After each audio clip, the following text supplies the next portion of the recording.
Cela n'avait pas été un choix personnel. Jusqu'aux années 10, il n'y avait pas d'université au Togo.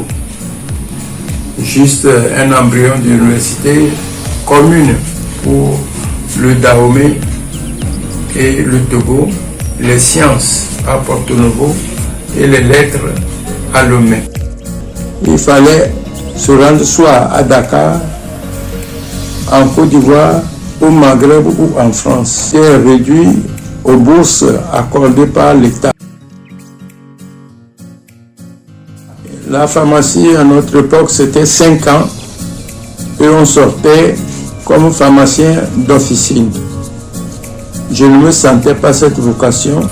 Continuer après le diplôme de base et c'est la recherche et l'enseignement qui m'intéressaient.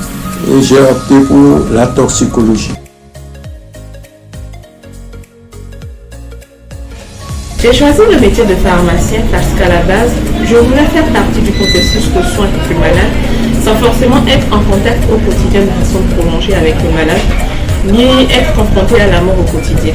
Du coup, la pharmacie m'a paru être une bonne alternative parce que de ma position de pharmacienne, je joue un rôle majeur de santé publique à travers les conseils de santé que je donne à la population et également j'interviens dans la prise en charge du malade sans forcément être en contact prolongé avec lui.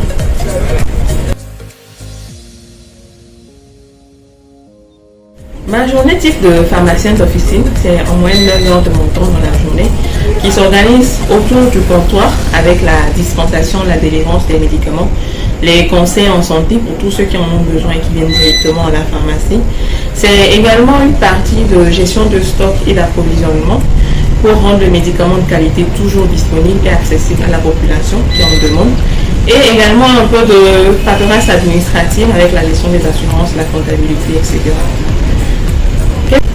La présence d'un pharmacien dans une officine, c'est dans un premier temps la garantie d'un accès aux bons médicaments pour le bon malade, à la bonne posologie, au bon dosage, pour un bon usage et pour une meilleure prise en charge du malade. Dans un second temps, nous avons une dimension psychologique qui n'est pas la moindre et qui joue un rôle important dans la prise en charge du malade. C'est le fait de prendre le temps d'écouter le malade, d'écouter tout ce qu'il a à dire, de se montrer disponible et attentionné, de le renseigner autant que possible, de l'informer, de l'orienter selon nos compétences et de lui apporter toutes les informations possibles liées à son bien-être et à sa santé. C'est l'occasion de mettre en lumière le métier de pharmacien. C'est également l'occasion de sensibiliser et de communiquer autour des métiers de pharmacien, des différents rôles et des différentes missions du pharmacien au sein de la population, parce que le pharmacien, surtout d'officine, est un acteur majeur de santé publique.